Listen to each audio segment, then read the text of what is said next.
এ কত বড় ভক্ত,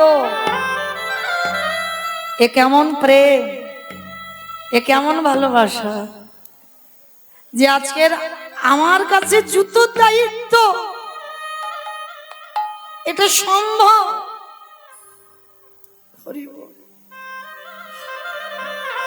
দ্রৌপদী ঘরে প্রবেশ করেছে, ভগবান মনে মনে করছে আমার রাধারানী তো আমার কাছে বলেছিল যে প্রকৃত ভক্তের চরণ ধরতে হবে।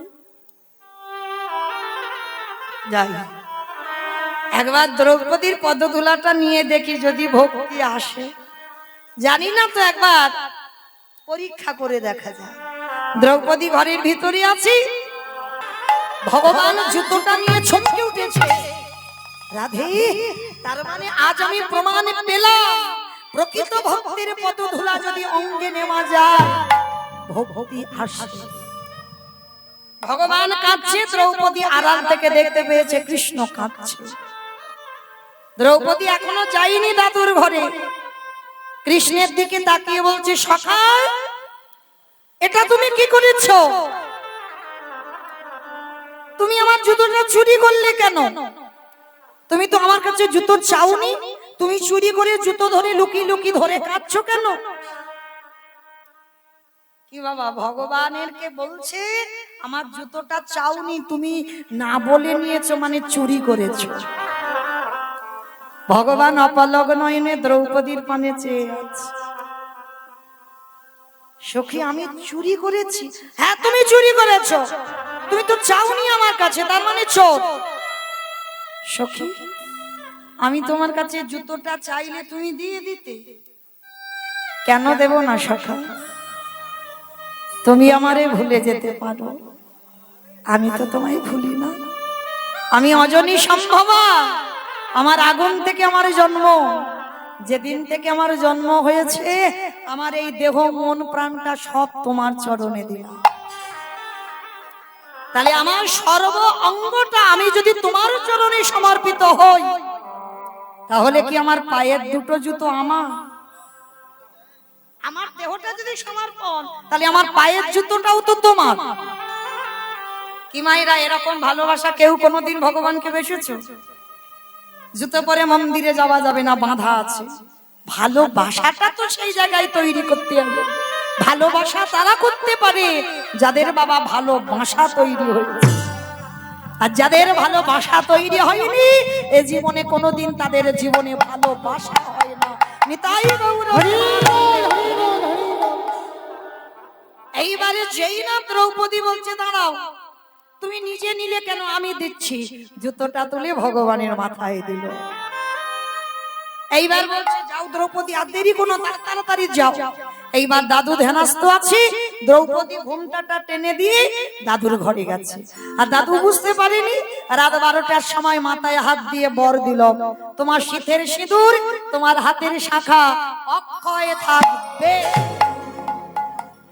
আর যেই আশীর্বাদটা দেওয়া, অমাইরা শীতের সিঁদুর হাতের শাখা অক্ষয় মানে যাতা ব্যাপার নয়, হ্যাঁ সারা জীবনে স্ত্রী হয়ে থাকবে। এইবার যেই না এই আশীর্বাদ পেয়েছে, দ্রৌপদী একেবারে আনন্দে লাভ। আমার এত ভালো আশীর্বাদ, আর নকল গলা থাকে, আর দ্রৌপদীর গলাটা বেরিয়ে গেছে, মানে আনন্দে নেচে উঠেছে, দ্রৌপদীর কণ্ঠ বেরিয়ে গেছে, ধরা পড়ে গেছে। এবার যেই না ভীষ্মের কাছে ধরা পড়ে গেছে, ভীষ্ম তো ধ্যানস্থ ছিল, চমকে উঠেছে, কি এটা তো দ্রৌপদীর গলা। নয়ন মেলে দেখে না দ্রৌপদী দাঁড়ায় আছে। একই সত্যি করে বলো, কে তোমারে এখানে পাঠিয়েছে? আর দেখবেন মা, চোর যখন ধরা পড়ে যায়, কারণ গোয়েন্দাগিরি না হলে চুরি ডাকাতি হয় না, এইটা মনে রাখবেন। কারা কতটুকু কাদের অভিজ্ঞতা আছে আমার জানা নাই, তবে আমার অভিজ্ঞতা খুব ভালো করে আছে। গোয়েন্দাগিরি না হলে চুরি ডাকাতি হবে না। আর যে গোয়েন্দাগিরি করবে বাবা, সে কোনোদিন চুরি করতে ঢুকবে না। সে তো বলে দেয় কোথায় টাকার বাক্স আছে আর কোথায় গয়নার বাক্স আছে। সে চুরি করে না, চুরি করায়। আর যে গোয়েন্দাগিরি করে সে বাইরে দাঁড়িয়ে দাঁড়িয়ে বলে দেয়। যদি বলো মৌমিতা তোমার এত অভিজ্ঞতা হলো কি করে? বাবা 2-4 বার ডাকাতি হয়ে গেছে, চুরি বাপের বাড়ি, মাঠের ধারে বাপের বাড়ি তো হয়েছে অনেক, কারণ ছোটবেলা থেকে মা কীর্তন করতো। তা কোথায় টাকার বাক্স আর কোথায় গয়নার বাক্স, মানে দিদির বিয়ে দেবে বলে গয়নাগাটি সব রেডি হয়ে গেছে। তার মানে সে যে চুরি করিয়েছে সে ভালো করে জানে যে সোনা গয়না তৈরি হয়ে গেছে, এইবার চুরিটা করতে হবে। হ্যাঁ, তো এইবার দেখেন চুরিটা কি করে হলো। দুটো ঘর ছিল অনেকদিন আগে, সেই দুটো ঘরে একটা ঘরে আমাদের সবার দিয়ে বন্ধ করে দিয়েছে, আর যে ঘরে টাকা গয়না আছে একই জায়গায় ছিল। বারবার যে গোয়েন্দাগিরি করছে আমরা শুনতে পাচ্ছি কানে, বারবার ওই পোঠের আড়াল থেকে বলছে ওই যে খাটের তলায় যে বাক্সটা ওই বাক্সের কাছে যা। তার মানে গোয়েন্দাগিরি তো করেছে, তবে তো চুরি ডাকাতি হয়েছে। তা আমার ভগবান তো চোরের মাস্টার, চোরের সর্দার। তা বারবার দ্রৌপদীকে জিজ্ঞেস করছে ভীষ্ম কে তোমাকে পাঠিয়েছে, আর এদিকে ভগবান আড়াল থেকে বলছে বলবে না, আমি যে পাঠিয়েছি বলবে না। আর বারবার চোর ধরা পড়ে গেছে, দরজার দিকে তাকাচ্ছে।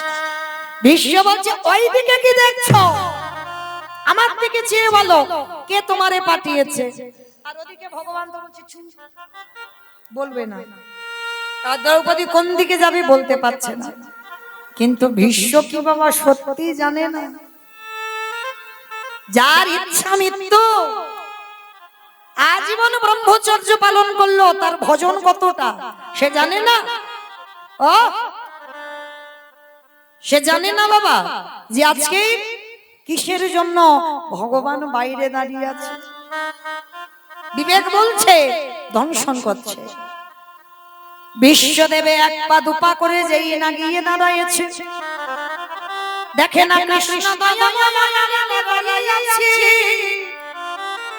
ভীষ্ম করজোর করে বলছে কৃষ্ণ দরজা তো খোলা ছিল, তা দ্রৌপদীকে যেতে বললি, তা তুই বাইরে কেন, তুই ভিতরে ঢুকলি না। ভগবান মুচকি হেসে বলল ভীষ্মদেব আমি সবার দরজার ধারে দাঁড়াইয়ে আছি, যে জন ডাকার মতো ডাকিতে পারে, যে জন ভালোবাসার মতো বাসিতে পারে, আমি ভগবান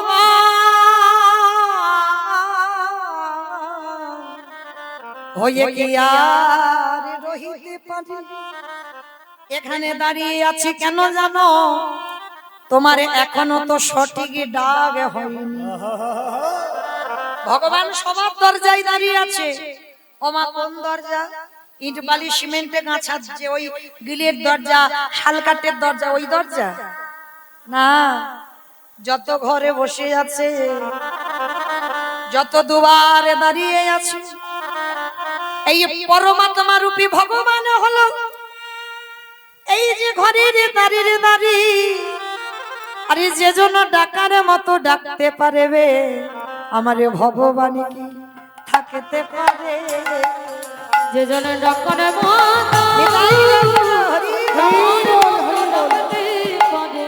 ভগবান কি থাকতে পারে। আস্তে এইবারে যেই না ভীষ্ম বলছে কৃষ্ণ আসবি না, ঠিক আছে আজকের এখানে দাঁড়িয়ে আছিস থাক, কিন্তু কথা দে কৃষ্ণ। সেই ভীষ্ম যেদিন মনে করেছিল বাবা দেহ ত্যাগ করব, সেদিন আমার কৃষ্ণ দাঁড়িয়ে ভীষ্মকে প্রশ্ন করেছিল বলো তুমি আমার কোন রূপ দেখবে, বৃন্দাবনের কৃষ্ণ রূপ না দ্বারকার কৃষ্ণ রূপ না মথুরার কৃষ্ণ রূপ। সেদিন ভীষ্ম করজোর করে বলল কৃষ্ণ দয়াময়, একান্ত যদি তুমি আমার রূপ দেখাতে যাও, হরি বল, ওই মথুরার কৃষ্ণ নয়, ওই দ্বারকার কৃষ্ণ নয়, বৃন্দাবনের কৃষ্ণ নয়, তাহলে কোন রূপ দেখবে? সবাই তোমার বৃন্দাবনের রূপটা ভালোবাসে, গোপবেশর বেণীকর শ্যামে নব কৈশোরে নটবর, আর তুমি বলছো ওই রূপ দেখবে না। বলেন না আমি ওই রূপ দেখবো না, তাহলে কোন রূপ দেখবে? কৃষ্ণ রে দেখাবি, আমি যে রূপ দেখতে চাইবো। বললাম তো দেখাবো, আমি কথা দিয়েছি তোমার সরসজ্জার পাশে মৃত্যুর সময় আমি তোমার দর্শন দেব। বলো কোন রূপ দেখবে? কৃষ্ণ রে ওই কুরুক্ষেত্রের রণাঙ্গনে ওই যে অর্জুনের সারথি হয়ে দাঁড়ায় রইলি। হরে কৃষ্ণ রে, ওই রূপ দেখে আমার কি মনে হলো জানিস, সত্য ত্রেতা দাপরিতে আমি যুগে যুগে দেখলাম ভক্ত ভগবানের চরণে নিচে বসে কাঁদে। আরে কুরুক্ষেত্রের রণাঙ্গনে সামনে থেকে দর্শন করলাম অর্জুন দাঁড়িয়েছে উপরে, তুই ঘোড়ার লাগাম ধরে নিচে অর্জুনের চরণ তলি আছিস। আমার দেখে কি অনুভব হলো জানিস, ওরে ভগবান ধরে ওরে ভক্তের পায়ে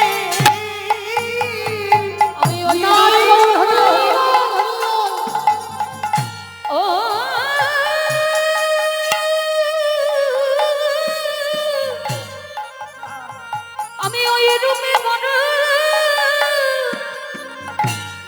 ভালোবাসি।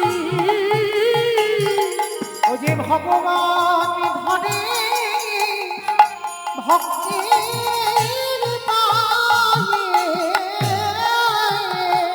তাই কৃষ্ণ তোর কাছে আমি জানাই লাগলাম, যদি দেখা দিতে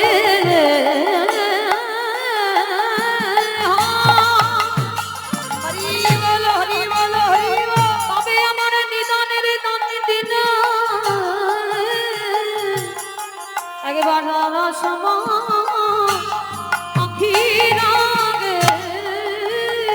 কৃষ্ণ রে, ওই কুরুক্ষেত্রের ওই রূপ আমি কেন দেখব জানিস, আমার মনে হয় এই কলিযুগে যদি কোনো অর্জুনের মতো একজন ভক্ত তোকে ডাকার মতো ডাকিতে পারে, তুই তার দরজাতে দাঁড়াই থাকবি। যদি কেউ ডাকার মতো ডাকিতে পারে, তুই তার দরজাতে ওরে দাঁড়ায় থাকবি। আস্তে তাহলে সেই ভগবান আমার প্রমাণ পেয়ে গেল মা, প্রকৃত ভক্তের যদি পদধূলা নেওয়া যায় ভক্তি আসবে আসবে আসবে। গোবিন্দ মা সারা বৃন্দাবন ঘুরেছে, বৈষ্ণব পাইনি, শেষে একটা বৈষ্ণবী পেয়েছে। আমাইরা বৈষ্ণবীটাকে আমি বলবো না, আপনারা বলবেন। বৈষ্ণবীটাকে জানো, আমি উদাহরণ দিই, পিছন থেকে চুরি করে পাত ধোলাটা নিয়েছিল কৃষ্ণ। যে কৃষ্ণ কাঁদেলে কাঁদে, যে কৃষ্ণ হাসলে সে গো হাসে, যারা কৃষ্ণ মায় জগৎ, কৃষ্ণ কামতা শিরোমণি রমণী রতনমণি ভুজঙ্গহারা ভুজঙ্গিনী, প্রেমে সমগ্রের মোনালিনী গাম্ভীর্য শালিনী। আমার সে বৈষ্ণবীটা কে গো? বৈষ্ণবীটা কে? ভালো করে মন দিয়ে শুনে নাও মা। আপনে আপন করেছ যারে,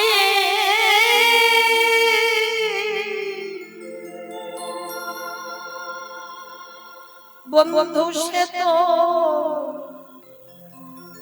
আপনে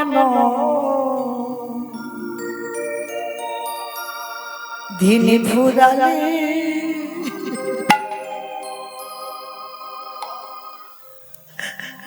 বুঝবে তখন আপনে জীবন। মনে রে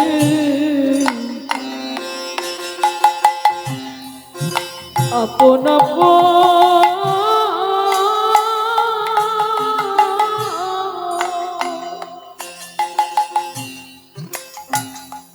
আপন আপন করেছ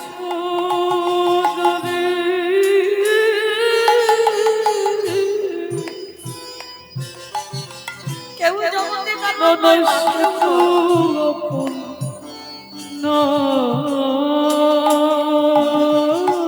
সময় থাকতে কৃষ্ণ চরণ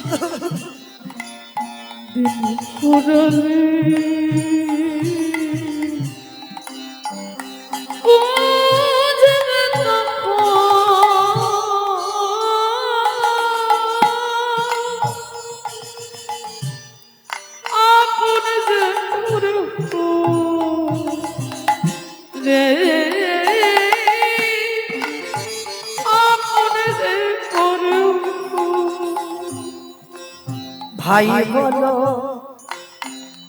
বন্ধু বলো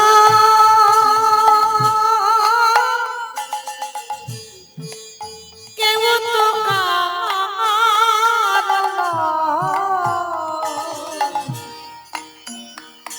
ওরে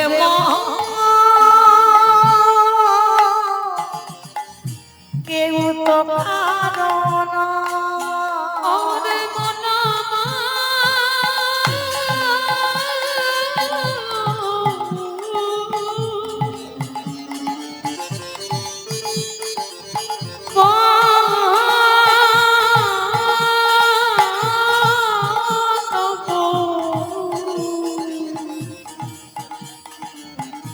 মনমা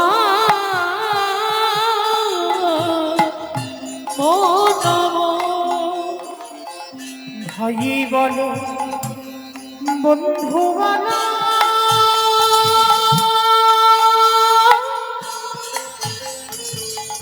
কেউ তো কারণ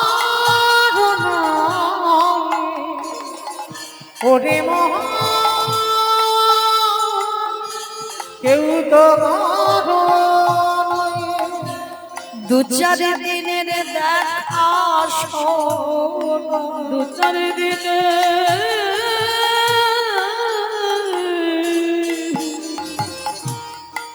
দেখো শোনো ওগো পথের পরিচয়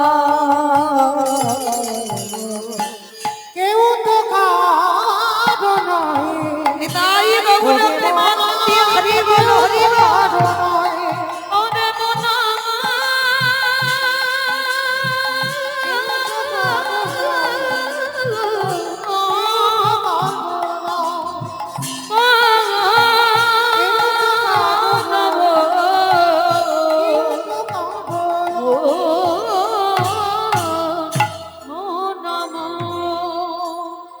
রাত 11টা বাজে ভগবান কৃষ্ণ ডাকছে সখী আর দেরি নয় এক্ষুনি আমার সঙ্গে এক জায়গা যেতে হবে ভগবান দ্রৌপদীর হাতটা ধরেছে নিয়ে যাচ্ছে তবে শোনো আমি তোমাকে পাঠাচ্ছি আমার নাম বলবে না আর তুমি যে গলায় কথা বলবে তুমি দ্রৌপদীর গলায় নয় তুমি ভানুমতির গলায় কথা বলবে চলো বলে সখা যাবো কোথায় বলে দাদু ভীষ্ম ধ্যানস্থ আছে আশীর্বাদটা নিয়ে আসবে ঠিক আছে চলো তাহলে যাই এইবার ভগবান কি করেছে হাত ধরে নিয়ে যাচ্ছে দ্রৌপদীকে টানতে টানতে আর ওই দেখবেন বাবা পাকা জায়গাতে যদি হেঁটে কেউ যায় একটা আওয়াজ হয় না খট খট খট আওয়াজ হচ্ছে ভগবান বলছে সখী তোমার জুতো জোড়া একটু দরজায় খুলে দাও খুলে তুমি খালি পায়ে যাও ঠিক আছে সখা তুমি যখন বলছো আমি জুতো জোড়া খুলে দিচ্ছি তবে শোনো আমার জুতো দুটো এখানে রইলো তুমি দেখে রেখো আমার জুতো দুটো যেন কেউ নিয়ে চলে না যায় কেমন তুমি আমার জুতো দুটো মনে এখানে বসে থেকো চমকে উঠলো ভগবান ভগবান আমার ওই দ্রৌপদীর জুতো জোড়া হাতে লয়ে মনে মনে করল রাধে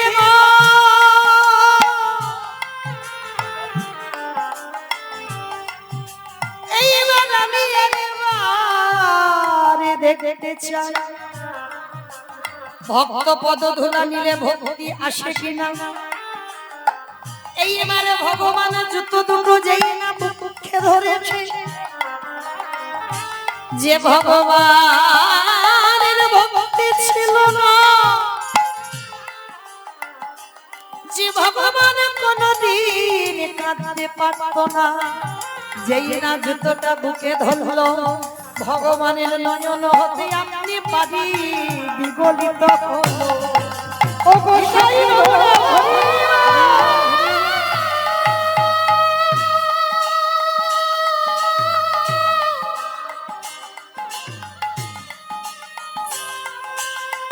ও গো এ জগতে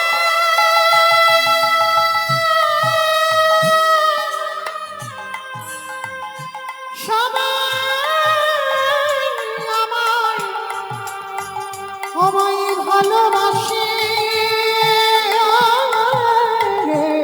বলে, কিন্তু তোমার মতো করে প্রেম দিয়ে আমায় তো কেউ ভালো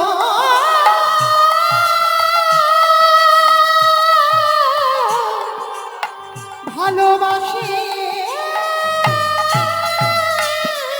না। যেই না ভগবান বক্ষে জুতোটা ধরলো, জুতোর তলায় যে ধুলো ছিল, কৃষ্ণের চোখের জলে বক্ষ কাদা হলো। ওই কাদা গড়াতে গড়াতে নাভি কমলে এলো, নাভি কমল থেকে জানো দেশে এলো, ওই জানো দেশ থেকে আজ ধরণীটা ভেসে এই কেমন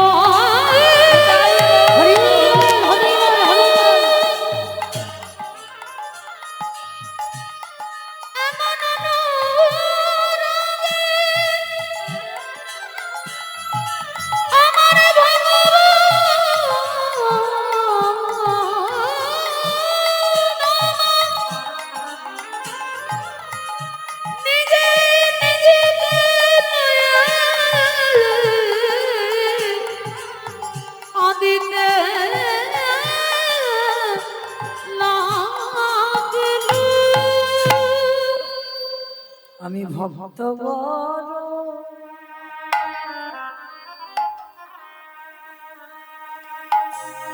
ও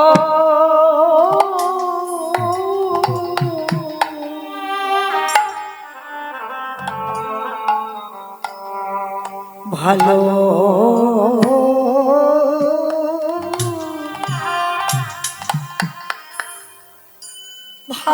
ভালোবাসি, তাই তো যুগে যুগে বল হরি বল হরি বল তাই গৌর প্রেমানন্দে হরি বল। ভক্তের কাছে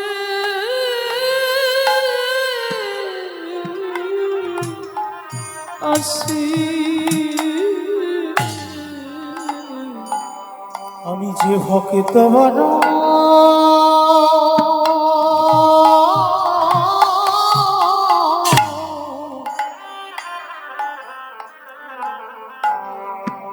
বড় ভালো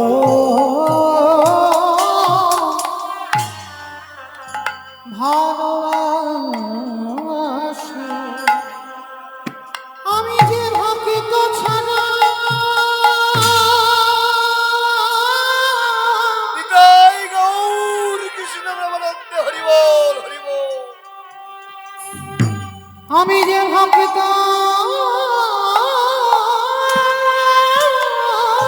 ছাড়া ভক্ত ছাড়া রহিতে নারী তাই গৌর প্রেমানন্দে হরি বল হরি বল হরি বল। আমি ভক্ত বড়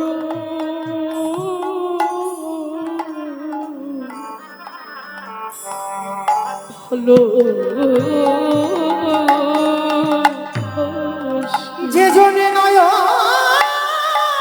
নিতাই গৌর হরি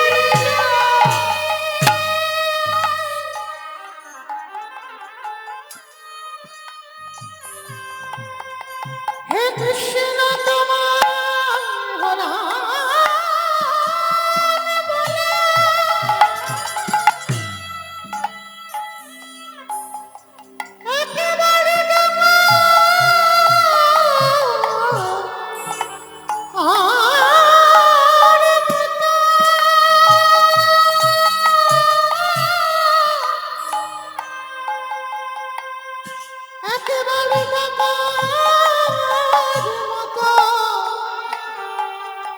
ডাকিতে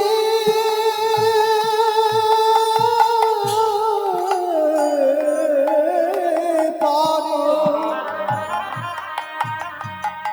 আমি ভগবান হই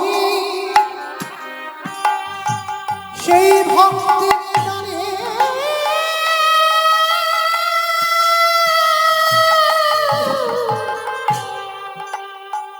আমি যে বাধা পড়ে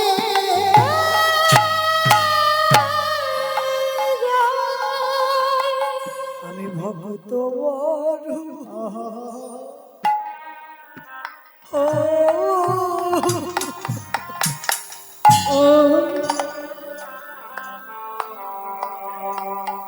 ভুলো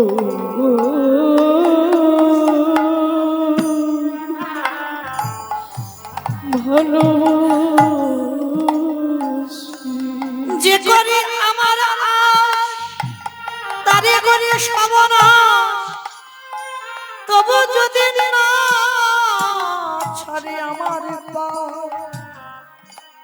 তারে পরে হই আমি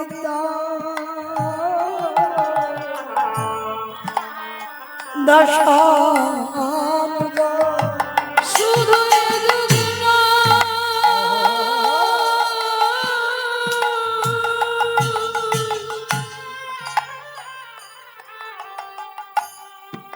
প্রতি যুগে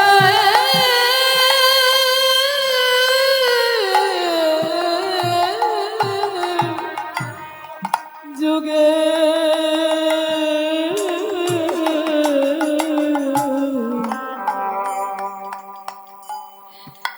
আমি ভক্ত বড়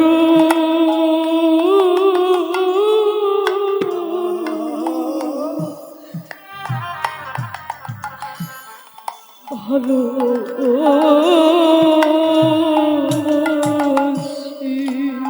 শুধু ভক্ত নয় ওই ভক্তের পদ ধুলা আমি ভগবান হয়ে অঙ্গে ধুলা মাখিয়া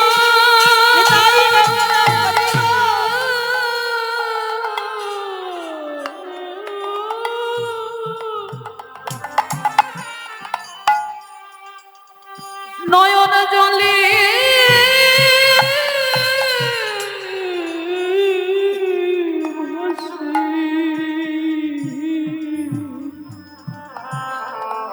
আমি ভক্ত দোলা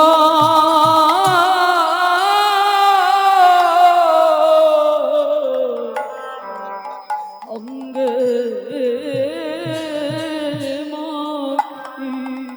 ভগবানের যেই না নয়নের থেকে আঝরে বাড়ি যেদিন রাধা রানী বলেছিল বধূ কেঁদে দেখাও হরি বল মা বসো এখন বসো বসো যখন বলেছিল রাধা রানী গোবিন্দকে একবার কেঁদে দেখাও সেদিন কাঁদতে পারিনি কিন্তু আজকে যেই না দ্রৌপদীর জুতোটা বুকে নিয়েছে আপনি থেকে ভগবান অঝরে কাঁদছে যেদিন আমার নিদানের সময় খাবে চারিজনা বাঁশির দোলায় করে নিয়ে যাবে কৃষ্ণ রে সেদিন এমনি করে দাদায়ে যেদিনই আমার নিদানে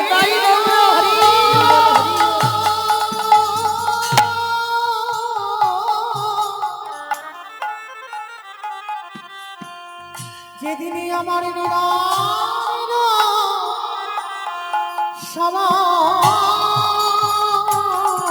সময় হবে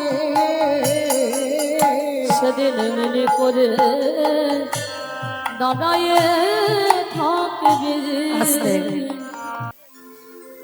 রাধে গো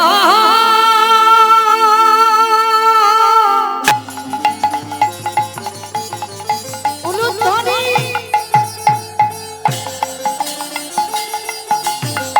ও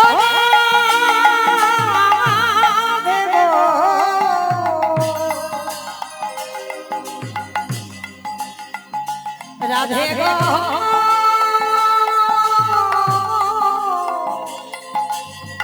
ও রাধে গো। ও রাধে গো।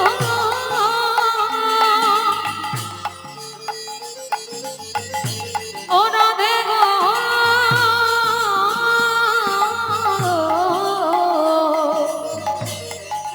রাধে গো। রাধে গো। আস্তে